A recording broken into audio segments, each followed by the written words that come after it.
Thank you very much, everyone. It's a great honor to be with the President of South Africa, President Ramaphosa, and he is a man who is certainly in some circles really respected, other circles a little bit less respected, like all of us, in all fairness, like all of us. We all like that. We also have a few of my friends. Ernie Els, a great golfer. He's a truly great golfer. Retief Goosen, who's an other really, we call him really a great golfer too, Ernie, right? You two guys are fantastic. And we could add Gary to the group, Gary Player. What a group of golfers South Africa's had. Yes. There must be something in the water, right? It's Yes. something good. These two guys are It's unbelievable. the water set. Yeah, Gary's Gary. And David Frost, also another one that I Yes. know is such a great one. Indeed. Was he as good a putter as they say, David? He's a putter. He's a putting machine, right? Absolutely. But he's another one. So something very good about South Africa in golf, and golf is still doing great in South Africa. And they have young players, I hear, coming up that are going to be very good. But it's an honor to have you here, and my friend, it's an honor to have you, one of the greatest businessmen in South Africa and long beyond. Thank you for being here. It's very, very great honor. Appreciate it. So we're going to be discussing certain things. As you know, we have the G20 is going to South Africa. When is that going to be? In November. In November. And thereafter, I hand over to you. And Yes, we have it next. you originated the G20, so I'll hand over the baton to you, Right. and then you lead the That's- G20 we're in the gonna have world. it. We're going to have it the following Yeah. year. Yeah. So we'll be discussing many things, and some of the things you've been reading about in the papers and Yes. the media. And I would say that, look, the president is a truly respected man in many, many circles, and in some circles he's considered a little controversial. But we're going to be discussing some of the things that are taking place in South Africa and see if we can help. And we want to help. And we've had a long relationship with South Africa. I have, because indirectly I have so many friends that live there. I have a lot of friends. I mean, these are famous guys, but I have a lot of friends that live there that are tremendous people. And we'll be discussing that. We'll have a nice conversation, and I really appreciate that you guys came along. It really helps us in our thought process. But it is a great honor to have you, and I appreciate you called. He called. I don't know where he got my number, but I picked up. He said, "I want to come over and see you." And that was my honor, and thank you very much for being here. You're most welcome. Thank Most you very welcome. much. Well, thank you very much for welcoming us to this reformed White House. I've been here before, and it looks really fantastic. I must congratulate you. Thank you. But I also thank you for allowing our delegation. This is a very mixed delegation that you've got. We've got people from government, my ministers. I've got someone from the trade union movement who we really collaborate with, and from business as well, and our sporting legends. When I spoke to you, you said, yes, come along and bring Gary Player, bring Ernie Els and Retief Goosen. I've brought the two of them. Gary what Player, happened to Gary? I spoke to him, and he said, look, I'm getting rather on in my years, but wishes us luck in this discussion with you. So it's a real joy, and I'd also like to thank you for allowing your people to start discussions with us at the trade level. I mean, we are essentially here to reset the relationship between the United States and South Africa. We are long-standing partners in many, many ways. We've collaborated in many fields, in space issues, in energy, and in trade, and we therefore need to reset that, particularly in the light of some of the announcements that you made on trade and investment. So we want to advance more trade between the two of us, two countries, and our people now have been empowered by yourself and by myself to start engaging, and we hope that we will be able to fuel that engagement during our talks. And we also want to discuss issues that have to do with how we promote further investments in both countries. We've got about 22 companies from South Africa that have invested in the US, thus creating a number of jobs.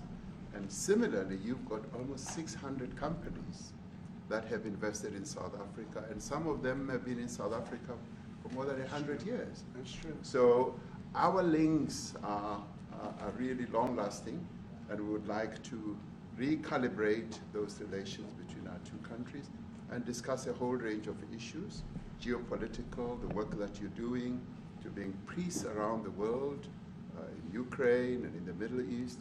So we value that, and we are also a great contributor to peace processes that are going on around the world. And of course, we want to discuss how we can support each other. You are a much bigger economy than we are. We're just a tiny economy, but we rely on each other on a number of issues. We've got critical minerals that you want to fuel the growth of your own economy and reindustrialize. So we have that on offer, including rare earth minerals. So all that combination of opportunity and the products that we buy from you, as well as what we sell to you, I believe makes up a really good and powerful relationship, which we need to strengthen, which we need to engender, and that is really what has brought us here. And we are really privileged to have, great South Africans in the mix. As you said, you'd like to see them as well. And I brought you a really fantastic golf book. Weighs 14 kilograms. Oh, that sounds good. And it showcases the golf courses in our country. Johan Rupert wrote preface, so did Annie else. And I want to showcase our golf courses. You might remember when I spoke to you and we spoke about golf, you said I should start practicing. And I've started practicing, President, so I'm ready. But let me end just the introductory remarks by thanking you. You may not recall that 5 years ago I spoke to you during the COVID period. Right. And it was at a time when the whole world was going through a really cathartic moment. Right. And we asked for assistance, and you were able to assist us with respirators.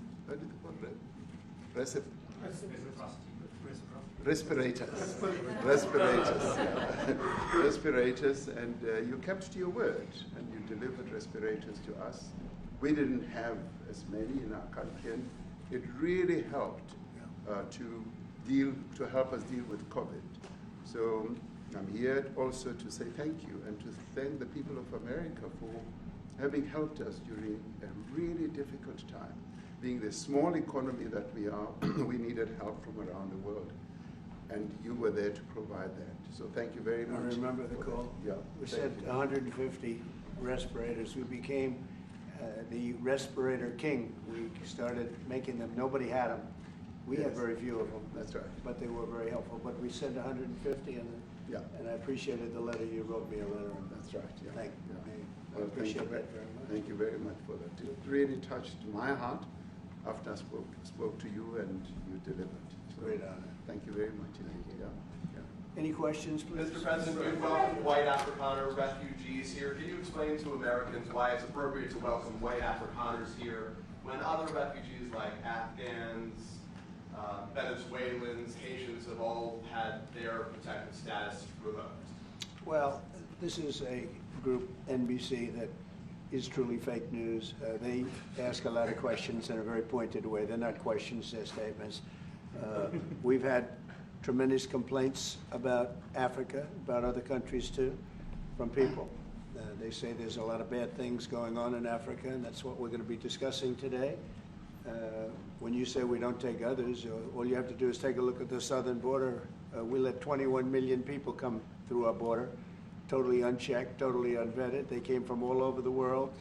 In many cases, they're criminals. They come from prisons. They come from mental institutions. They come from street gangs. They're drug dealers. So don't say that we didn't take them. We're trying to get them out as fast as we can. And we're doing record business on that. And we just won a big case where we're allowed to send back hundreds of criminals to Venezuela. Just won that today in the Supreme Court. I'm happy to hear. But we do have a lot of people very concerned with regard to South Africa, and that's really the purpose of the meeting, and we'll see how that turns out. But we have many people that feel they're being persecuted, and they're coming to the United States. So we take from many locations if we feel there's persecution or genocide going on. And we had a lot of people. I must tell you, Mr. President, we have had a tremendous number of people, especially since they've seen this. Generally, they're white farmers, and they're fleeing South Africa, and it's a very sad thing to see. But I hope we can have an explanation of that, because I know you don't want that. It's a kind of a different meeting. Normally we have meetings, we talk about trade, and we'll be talking about trade and other things. But that certainly will be a subject that comes up. Yeah. Yes, please. Brian? Thank you very much. I'd like to get your thoughts on Letitia James, Director Polte. According to him, Letitia James says that the alleged mortgage fraud was simply a mistake. I want to get your thoughts on that. She put down that her father was her husband in order, and this is very similar to, I guess, the false accounts they had on here. Well, I don't know what it is currently, but Letitia James, who's the Attorney General of New York State, it seemed, I'm not involved in that at all. I know it's being handled by various groups, I guess, but it's major fraud, mortgage documents, and fraudulent everything. Yeah, I think she said the father was her husband, which she had to have a husband, or so she chose her father, and she put it down, and she had didn't she sign in Virginia, yet she said she lived in Virginia, yet she's the New York State Attorney General, and she did that for tax reasons, so she could take advantage of taxes. And she had the wrong number of units. She had a much different number, which wouldn't have allowed her to qualify and scam the government. So I don't know. I think she's very bad for New York, but I really don't know too much about it, but I appreciate the question. Thank you very much. Yes. Mr. President, what's the for you to Go be ahead. convinced that there's no genocide? Please. Thank you, Mr. President. So May 25th will be the celebration of Africa Day, which pretty much a lot of celebration will be taking place around the world, including here in the United States. What is your message to the entire African continent, African people, in this important occasion? Well, I want to see peace, and I want to see happiness. I want to see health, and you have incredible land. There's tremendous value. A lot of countries don't have that value in the land, the value you have. We have a situation, I think you probably heard about it. We've done, through some very talented people, helped settle a war that's been raging for years, Rwanda and the Congo. And I think we've done it. Believe it or not, I think we've done it. And could you just say a few words about that, my friend? Yes. A couple of weeks ago, they signed the two parties signed a declaration of principles in which they agreed on the way forward. And they have both submitted draft peace agreements, and we have put together one that incorporates both of their suggestions, and we've given it to them. So we're in the process of finalizing this Looking peace good, agreement. right? Looking very good. No, we have to thank you for even those efforts, because the African continent, particularly SADC, our Southern African Development Community, has for years been seeking to foster peace in the Democratic Republic of the Congo. So all efforts, including those from outside the continent and inside the continent, are really worthwhile. We are removing our troops from there so that peace can then prevail in that whole area. And we hope that with the support of the international community, we will really have peace in that area. It's so vital, it's so important for the whole region. Well, we sent our people there, and I think we did a very good job, as headed by my friend, and that was great. That was great. I mean, I'm just hearing phenomenal reports, because all I'm hearing is death, and they're chopping heads off, and it's horrible over there. And it was really brave of you to go there, and I really appreciate it. And it looks like we have something very, very substantial. We also talked about trade with them in terms of rare earth and all, but really more for it's like if you take a look at what we just did with Pakistan and India, we settled that whole thing, and I think I settled it through trade. We're doing a big deal with India, we're doing a big deal with Pakistan, and I said, what are you guys doing? You know, somebody had to be the last one to shoot, but the shooting was getting worse and worse, bigger and bigger, deeper and deeper into the countries, and we spoke to them, and I think you know, I hate to say we got it settled, and then 2 days later, something happens, and they say it's Trump's fault, but Pakistan has got some excellent people and some really good, a great leader. And India is my friend, Modi. Modi? And he's a mutual friend? Yeah, Yes. he's a great guy. And I called them both, and we just did something good. We're trying to settle Russia, Ukraine. We spoke with President Putin for 2.5 hours the day before yesterday. I think we made a lot of progress, but that's a bloodbath. 5,000 people are being killed a week, 5,000 soldiers a week, not including people in cities and towns that are also being killed. So we're trying to help. And it doesn't affect us. It's not our people, it's not our soldiers, it's Ukraine and it's Russia, but if we can save 5,000 souls, we'll do it. You know, we're pretty good at it. But that's a bad situation. That is a really bad situation. Well, you'll recall when President Zelensky was coming to South Africa, that's when I spoke to you. That's right. We both agreed that we need to push the peace message so that there can really be peace. And we've been involved in the Ukraine-Russia conflict for quite a while. So my Minister of State Security here, we've been dealing with them, the exchange of children who were taken away, going through names and addresses and all that. So we've been invested in that whole process as well. And the moves that you're making are fully supported by us because we would like to see the end of that war. That's true. I called Zelensky, and they said, he's in South Africa. I said, what the hell is he doing in South Africa? He was talking to We us. got this straight. I said, that's a strange one. I said, what are you doing in South Africa? Yes. That's a strange one. He's trying to make peace. Or we He's doing taking something. him. You know, we were lucky because we had the great Nelson Mandela, who taught us how to create peace, to make peace. So we were imparting some of those lessons to him, some of those learnings, and I specifically mentioned to him that this is how Nelson Mandela taught us that when you want to have a peace in a country, do it on an unconditional basis and sit down and talk. And that's precisely what I'm sure he's going to heed. Well, we're going to see what happens with that when it's there's a lot of hatred, Yeah. there's a lot of death. It's a bloodbath. It is. It is. I get Unfortunately. I get the satellite pictures of that field, of that killing field. You never saw anything like it in your life. Yeah. It's horrible. It's a horrible thing that it goes on, but I think we've made big progress. Yeah, please, go ahead. Thank you, Mr. President. No, not you. Right here. He's from South Africa. Go ahead, please. What are you expecting on the ICJ case? Are you expecting South Africa to drop that? Is that what you're trying to do? On which case? The ICJ The case International against Israel, Criminal Justice. International Criminal Court. I don't expect anything, to be honest. I really don't. I don't know. It's they've got a case. There's a lot of anger there, tremendous anger. I don't expect anything. We'll see what happens. We'll have a ruling, and who knows what the ruling is going to mean. Yeah. On that subject of Gaza, Mr. President, are you going to be speaking to Prime Minister Netanyahu about Israel's renewed offensive there? There's been a lot of concern from European countries. The Pope has expressed concern. Are you going to be asking Prime Minister Netanyahu to tone down the offensive in Gaza to let more aid in? Was that a question or a statement? It's a question. This guy's, you never change. Mr. President, decide what would Please. it take for you to be convinced that there's no white genocide in South Africa? Well, I can answer that for President.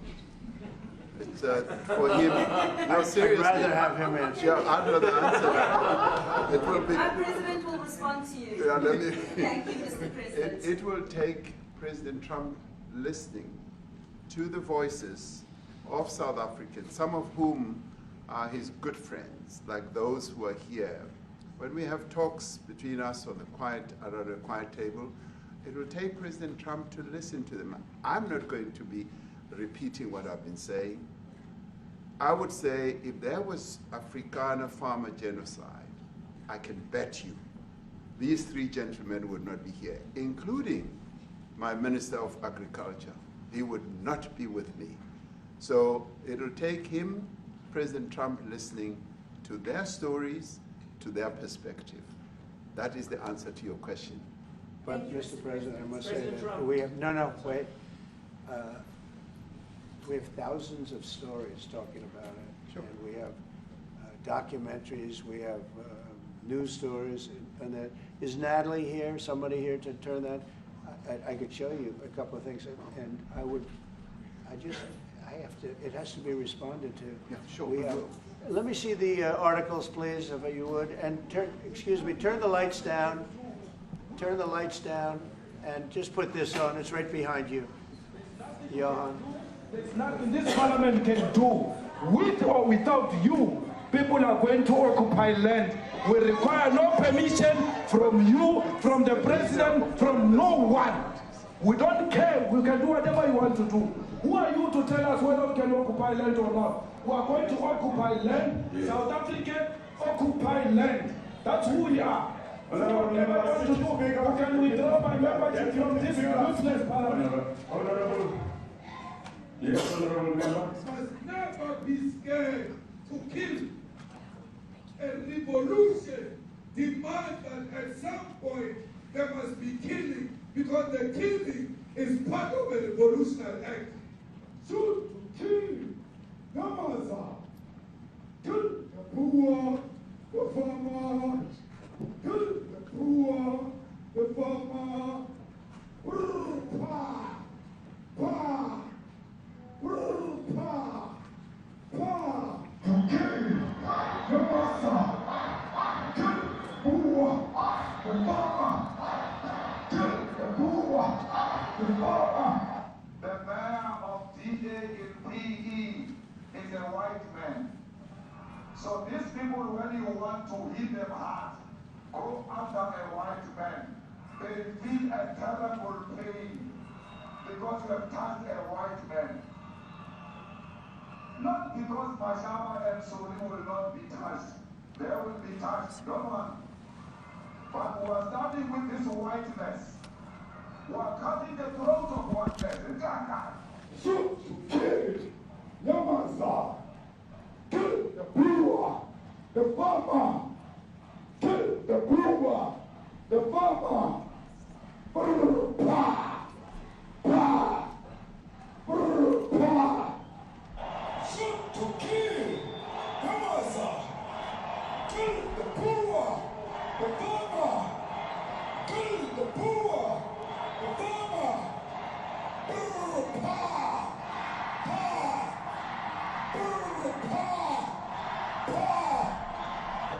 I don't know what's going to happen in the future. I'm saying to you, we have not called for the killing of white people, at least for now.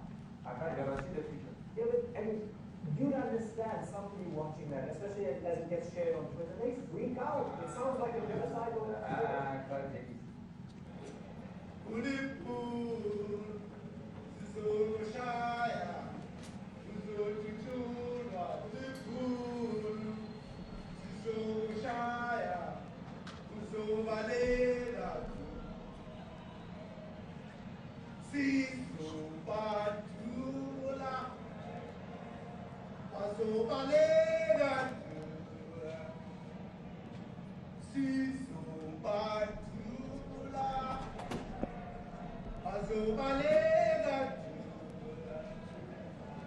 Who will expropriate land without compensation, whether they like it or not. If they object, they can seek a refugee in America. Now this is very bad. These are burial sites right here. Burial sites. Over 1,000 of white farmers, and those cars are lined up to pay love on a Sunday morning. Each one of those white things you see is a cross. And There's approximately 1,000 of them. They're all white farmers, the family of white farmers. And those cars aren't driving, they're stopped there to pay respects to their family member who was killed. And it's a terrible sight. I've never seen anything like it. Both sides of the road, you have crosses.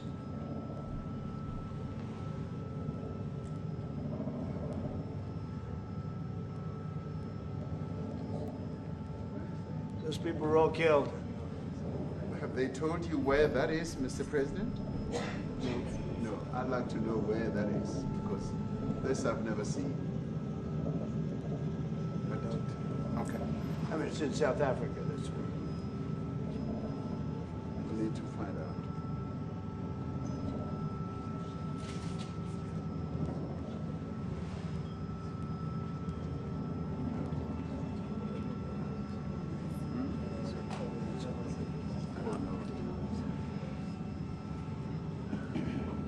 Those people.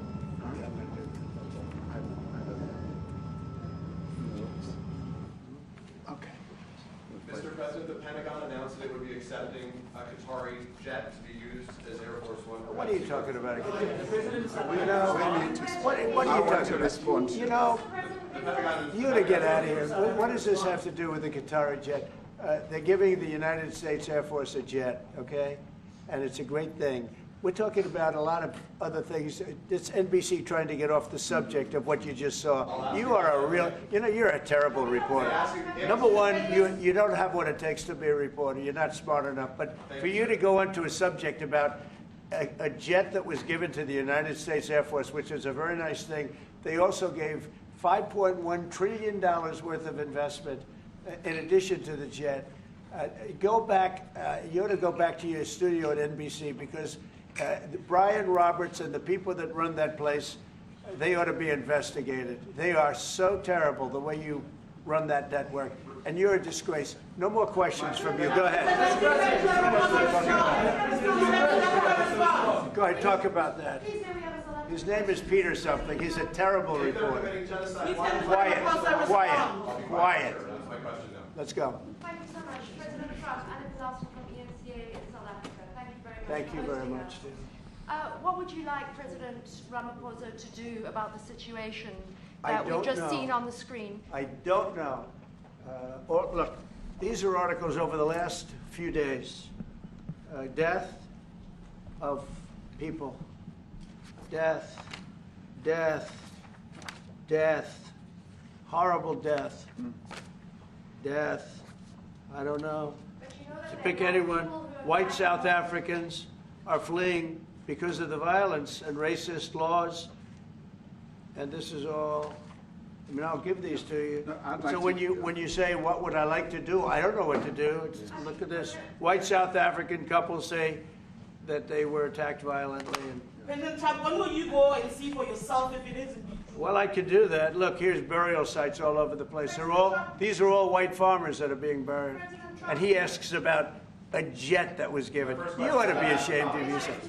You know, you are so bad. You're such a bad reporter.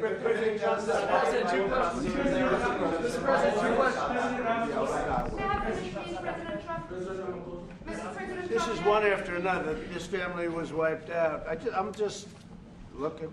Can we get a response from President Ramaphosa, Your please? reaction to those videos, Mr. President? President Trump, Well, I think the videos are so. No. When you look at the videos, I mean, how does it get worse? And these are people that are officials, and they're saying that kill the white farmer and take their land. That's what it is. And I have other friends in South Africa. I have people that left.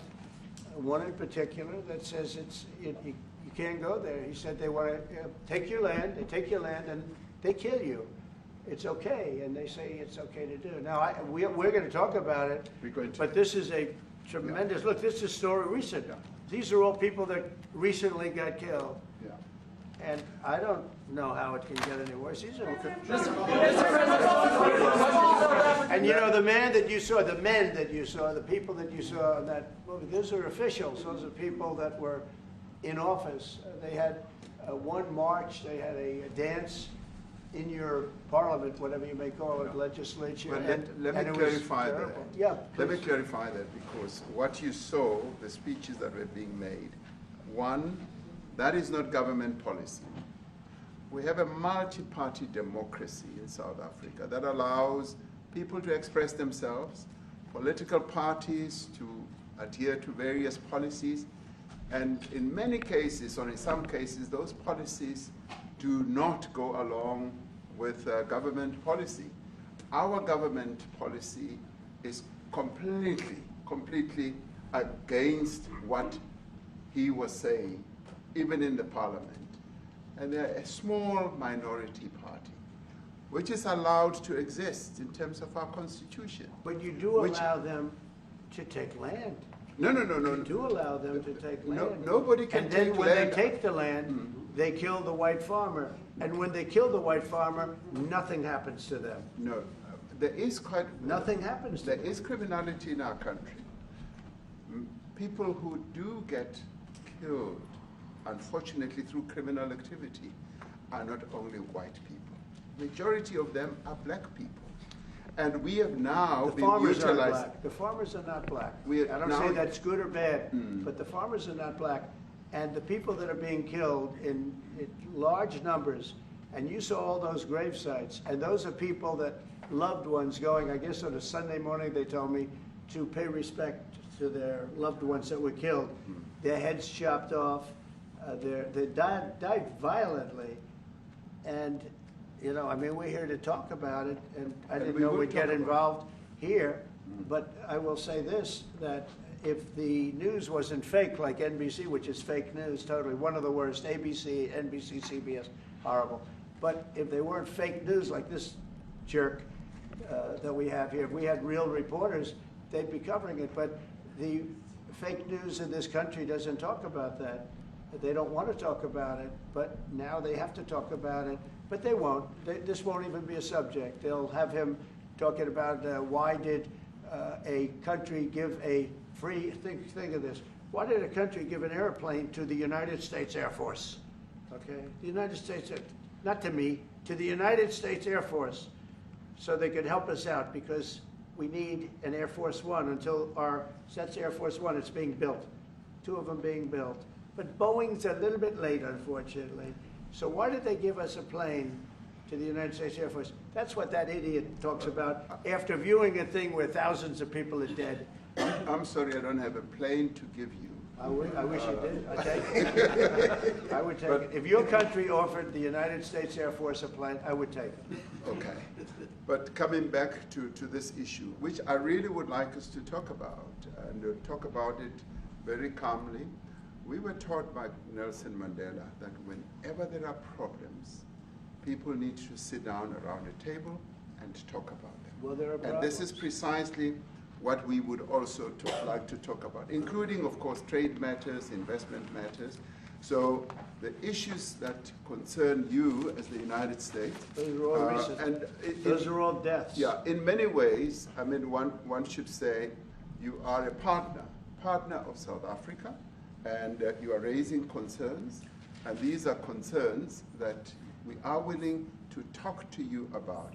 Let me just add quickly, you know, the criminality that we are experiencing in our country needs quite a lot of technological capability. And in one of our areas in South Africa, we're using US technology, which is able to, in many ways, identify where shootings are happening and all that. And I'd like to talk about that, because there is support that we can get from you as the United States to help us deal with all these acts of criminality. And that is what I believe partnership is all about. And we are here as a partner so that we can help each other whenever there are challenges. So I'd like us to discuss it, and of course outside of the media, so that we sit down and have a really good discussion that will lead to good outcomes. Are there any other further punitive measures that could be in place should you not be satisfied that South Africa is fixing some of the very bad things, in inverted commas, that you tweeted are happening? Well, there are a lot of bad things happening in many countries, but this in particular has been very, very bad, and because of we're going to have the whole world watching in another short period of time because you have the G20, and that's a big deal. And it seems like, I want you to look good. I don't want you to look bad. Very good. But we have hundreds of people, thousands of people trying to come into our country because they feel they're going to be killed and their land is going to be confiscated. And you do have laws that were passed that gives you the right to confiscate land for no payment. You can take away land for no payment. I want to clarify that because we have a constitution. Our constitution guarantees and protects the sanctity of tenure of land ownership. And that constitution protects all South Africans with regard to land ownership. However, we do say, because we've got to deal with the past, the government, and as your government also has the right to expropriate land for public use. And you're doing that. And we've never really gotten underway with that. And we are going to be doing so. You're taking people's land away we have not. from them. We have, and those people, in many cases, are being executed. They're being executed. And they happen to be white, and most of them happen to be farmers. And that's a tough situation. I don't know how you explain that. How do you explain that? They're taking people's land away, and in many cases, those people are being executed. And in many cases, it's not the government that's doing it. It's people that kill them and then take their land, and nothing happens to them. But we have thousands of people that want to come into our country. They're also going to Australia in a smaller number. But we have thousands of people that want to come into our country, and they're white farmers, and they feel that they're going to die in South Africa, and it's a bad thing. Yeah, please. What can South Africa do? What concessions would you like to see them make to improve relations with the United States? Then I have one more for President Ramaphosa afterwards. Well, we just spoke about, I got them a very, very complex machine, 150 of them. I was asked by the president if it could help, and I did that. And, I have great feeling for all countries. I deal with all countries, but I have a great feeling for South Africa because I have friends. I have a couple of friends, a few friends here today. I have many friends from South Africa, but many of those friends are not, they can't go back. I have, Elon is from South Africa. I don't want to get Elon involved.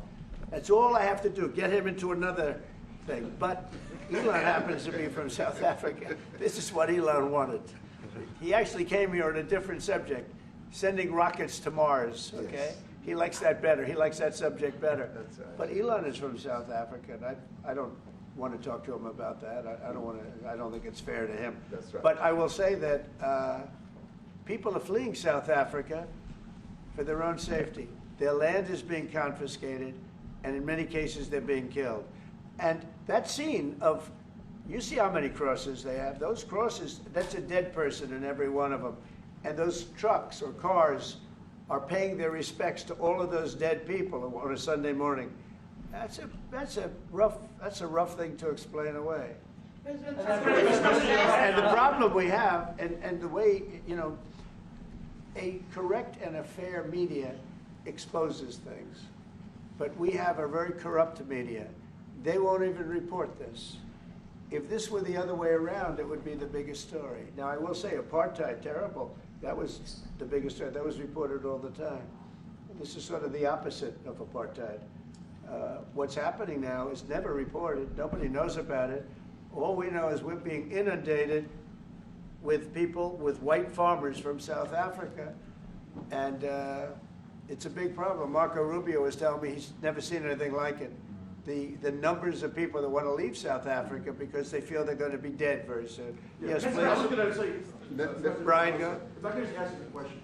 72% of farmers in your country are white. If they flee, do you feel that maybe the economy could collapse? You may not have a gap to fill in those people that need to replace those farmers. I'd like my Minister of Agriculture, who is white, who comes from an opposition party to mine, who's joined my government at my invitation, to address this very issue, including the question that you've just raised. John? Thank you very much, Mr. President. Yeah. Mr. President, thank you for welcoming us to the White House. I would say we have a rural safety problem in South Africa. I don't think anyone wants to candy coat that. And it requires a lot of effort to get on top of it. It's going to require more policing resources. It's going to require different strategy to be able to deal with it. But certainly the majority of South Africa's commercial and smallholder farmers really do want to stay in South Africa and make it work. And I've just come from the largest agricultural show in the Southern Hemisphere with organized agriculture and farmers, and the majority of them want to stay. But they too there have a memorial to those who've died as a result of farm attacks. And as the Minister of Agriculture, it is something that I'm particularly exercised with my colleagues at police and my colleagues in the justice cluster to start making farm attacks and stock theft a priority crime. And it affects all farmers in South Africa, particularly stock theft. It has a disproportionate effect on smallholder black farmers. I also want to just say this, that the two individuals that are in that video that you've seen are both leaders of opposition minority parties in South Africa. Nkonto Wesizwe under Mr. Zuma and the economic freedom fighters under Mr. Malema. Now the reason that my party, the Democratic Alliance, which has been an opposition party for over 30 years, chose to join hands with Mr. Ramaphosa's party was precisely to keep those people out of power. We cannot have those people sitting in the union buildings making decisions. And that is why after 30 years of us exchanging barbs across the floor in Parliament and trying to get one over on each other, we've decided to join hands precisely to keep that lot out of government. Because the day they get in to the doors of the union buildings in South Africa or control of our Parliament, that's what you're going to see. And that is why this government, working together, needs the support of our allies around the world so that we can strengthen our hand, grow our economy, and shut the door forever on that rabble getting through the doors of the union bodies, because then South Africa's future would be... So you denounced that type of language in the video that you saw? Oh yes, we've always done so. As government, as my own party, we are completely opposed to that. We, in 1955, adopted a document which said South Africa belongs to all who live in it. But why wouldn't you arrest that man? That man said, kill the white farmers, kill the white farmers. And then he danced, and he's dancing, and it's kill the white farmers. I think, I'm not sure, but I think if somebody got up in Parliament and started saying kill a certain group of people, he would be arrested very quickly. That man is going all over South Africa, and that's not a small party. That was a stadium that holds 100,000 people, and I hardly saw an empty seat. That's a lot of people. That's a lot of representation. And those crosses, we have dead white people, dead white farmers, mostly. And you take a look at Australia, they're being inundated, and we're being inundated with people that want to get out. And their farm is valueless, it's valueless, and they just want to get out with their life. And this is a very serious situation. And if we had a real news or real press or media, we don't have that, because they won't talk about this, because they're all guys like that idiot. But if we had a real press, it would be exposed. And you know, the beauty of exposing it is it's like a cleansing action. When it gets exposed, it'll get fixed. That's when it'll get fixed. But people don't talk about it. And I'll tell you who's talking about the thousands of people that are fleeing South Africa right now. We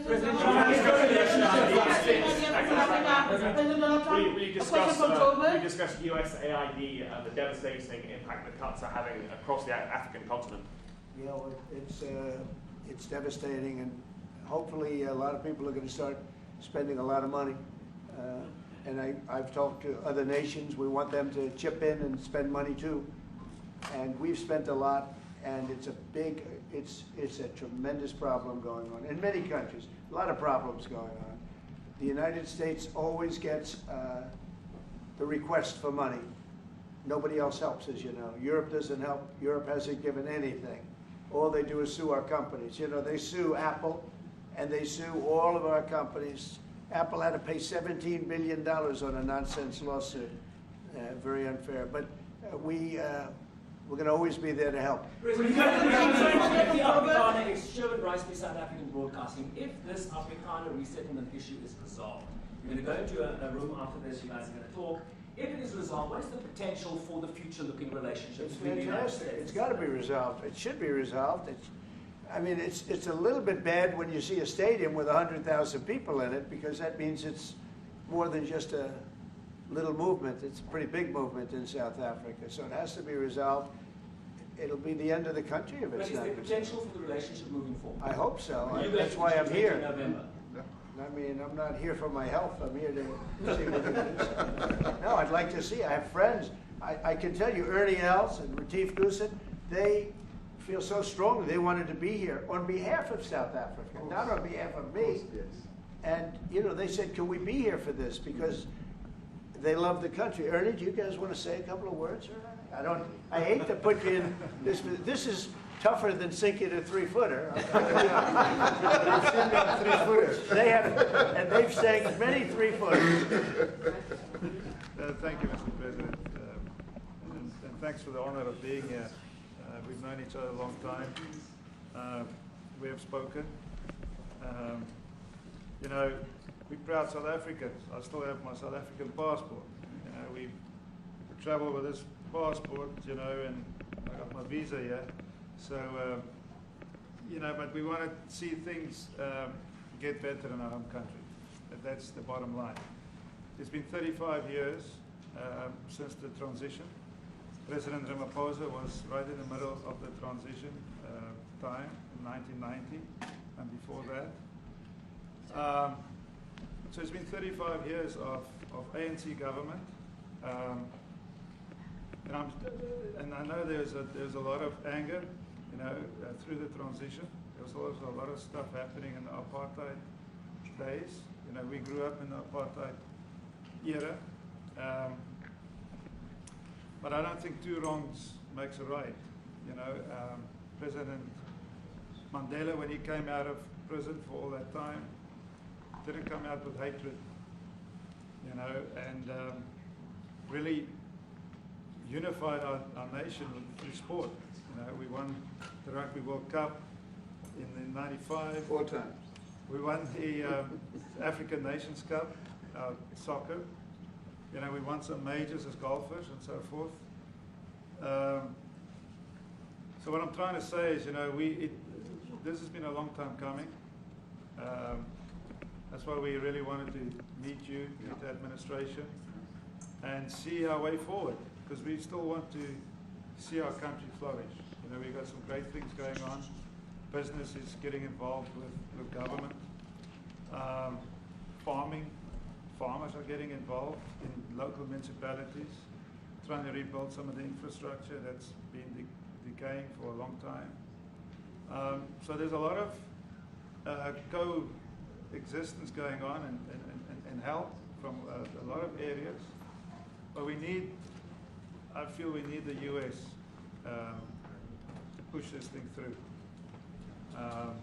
We've got a great ally if we can have the U.S. It's always been an ally of South Africa for a very long time. Even in the days of the war, you know, up in Angola, you know, you guys helped us. So very important for us to have your support and you know, get the change we need. Where did you do that well? He might have done that even better than he plays golf, which is almost impossible. Johan, please. Sorry, Mr. President, if you had to wind all of those things properly, you will see I'm the biggest target of that rabble-rouser. Number one for over 10 years, Mr. Malema. In fact, the first time I met him, he was in the youth league with that gentleman, and look how he's changed. Right. We have too many deaths, but it's across the board. It's not only white farmers, it's across the board. And we need technological help. We need Starlink at every little police station. We need drones. I actually got drones donated for the peace parks to stop elephant and rhino poaching. And his predecessor stopped the importation because he said the United States would spy on us. I mean, US SpaceX, the ridicule. So if you can help us. Remember, sir, you and I lived in New York in the 70s. We never thought New York could be what it became. 2 commissioners, a tough mayor. We need your help to stop this awful killing. But it's across the board. Ernie is right now building a house in George. I'm building 3 cottages for my grandchildren on a farm outside Graaff-Reinet. I often go to bed without locking the door. And we have a serious problem with illegal aliens who stream across the border. And if you really look at our statistics, a lot of these murders, firstly it's unemployment and illegal aliens. And then I met Vice President Bartz many years ago, the Charlie Rose show. My wife loved the book. And she reminded me this morning that you emphasized the devastation that occurs when big companies leave towns and cities, and there's a culture of dependency that develops. And I remember you discussing it. Now that's our problem. If we don't get our economy to grow, the culture of dependency and the lawlessness will increase. I've again been against apartheid all my life, and I'm their #1 target. Please just Google my name and Malema. You'll see it, sir. He marched on the farm. But the crime is bad. The crime is terrible, sir, but Mr. Steenhuisen won't admit to it, but he runs the Western Cape, where I live. And the biggest murder rate is in the Cape Flats. Gangs. We've got gang warfare. Like your M33, what were these guys? We've got equivalents there, but we need your help, sir. And we need Elon technology.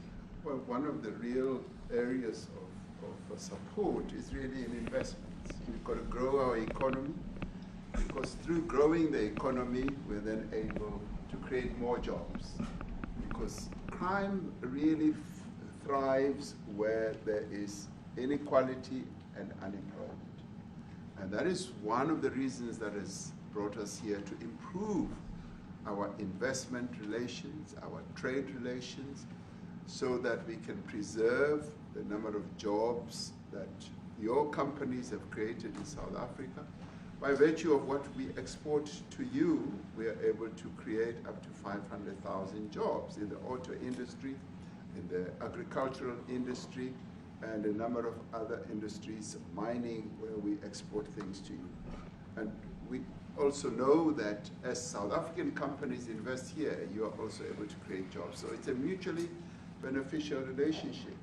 So our main real reason for being here is to foster trade and investment, so that we are able to grow our economy with your support, and so that we are also able to address all these societal problems, because criminality thrives when people are unemployed, when they have no other hope to eke out a living.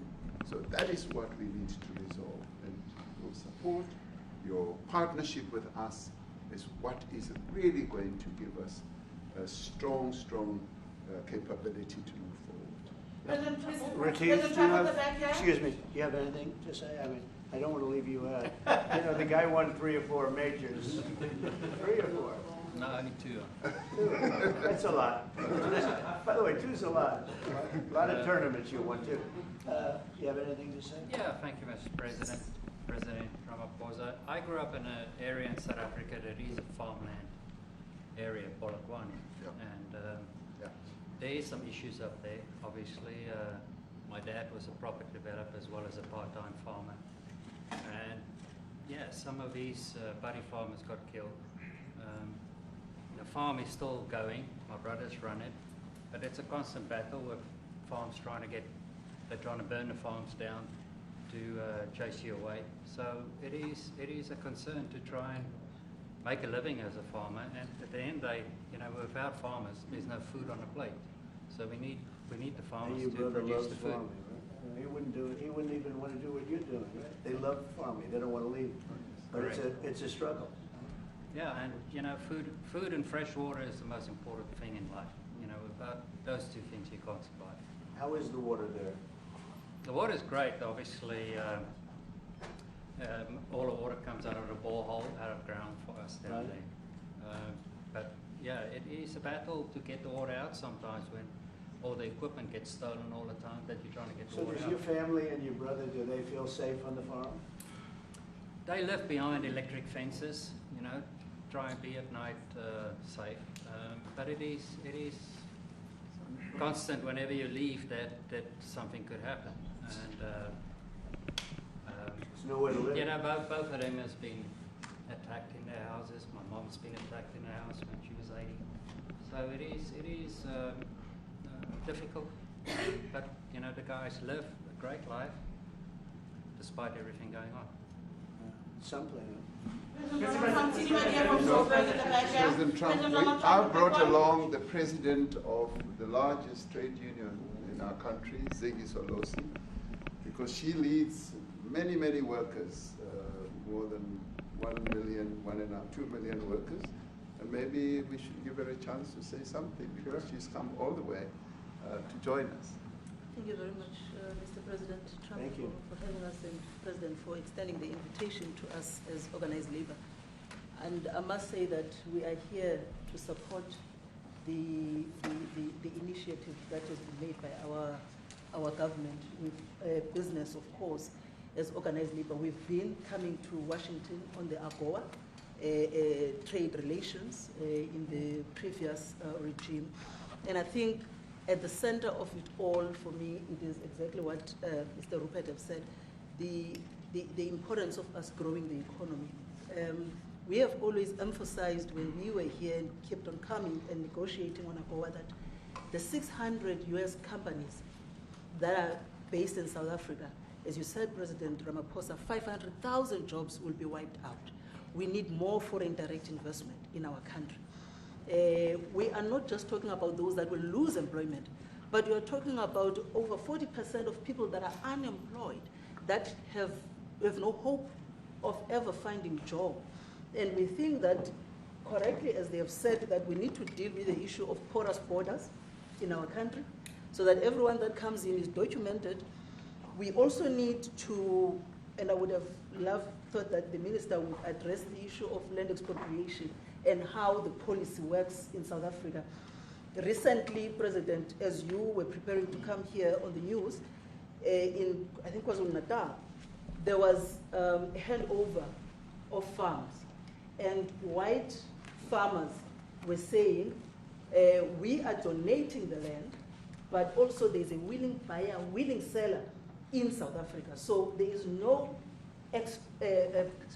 expropriation without compensation, but it is a willing buyer, willing seller. And that white farmer was even saying, President, that the government is even paying more in buying the land than what the land is worth of.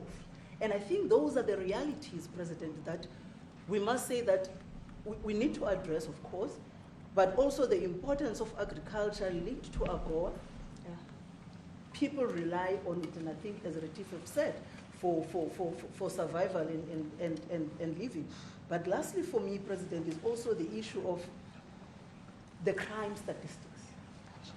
There is no doubt about it that we are a violent nation, for a number of reasons, and we're not condoning anything. But also, if you go into the rural areas where black majority are, you would see women, elderly, being raped, being killed, being murdered. And these are black elderly women that would be found throat slits, raped multiple times, and all of that. And the problem in South Africa, it is not necessarily about race, but it is about crime. And we think that we are here to say, how do we, both nations, work together to reset, to really talk about investment, but also help us in how we can have the technology and everything that is needed, President, to really address the levels of crime that we have in our country. Thank you very much. Thank you very much. President Trump,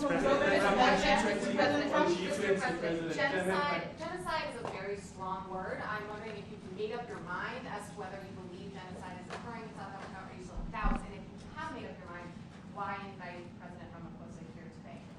Well, I haven't made up my mind. I hate to see it from the standpoint of South Africa, but also, you know, I'm trying to save lives. I'm working with Russia and Ukraine. I don't have to do that. It's not our war. It was started by other people. It was helped along by our past administration. It would have never happened if I were president, but I'm trying to save lives. And no matter where. Rwanda, I have nothing to do with Rwanda and the Congo, but I felt I had a very talented person in this administration, and I sent him there, and he did an unbelievable job, I think. I mean, we're going to find out, but he's done the hardest part of the job. It should happen. If I can save lives, I want to save the lives. If it's in Africa, that's great. If it's in Europe, if it's wherever it may be. And it's a very small investment to do, believe me, compared to what the consequences are. So I hope we can do something. Look, I have so many friends. These two men, I have great admiration for them because I know what they do for a living. And that's a very hard living. Going from city to city, from country to country, and hitting a ball 350 yards like they do, and better than you and I. Getting the ball in the hole. It's a very tough, with lots of people watching, right? Yes, That's a very tough living.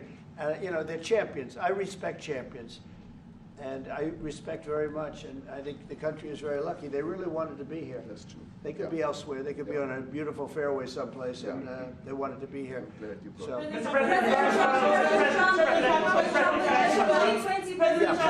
name is Yanda Mwobo from Newsroom Africa in South Africa. Good. How important is it for the United States to be at our G20 summit in November, given the relationship between our two countries? You just heard what has been said to you just now.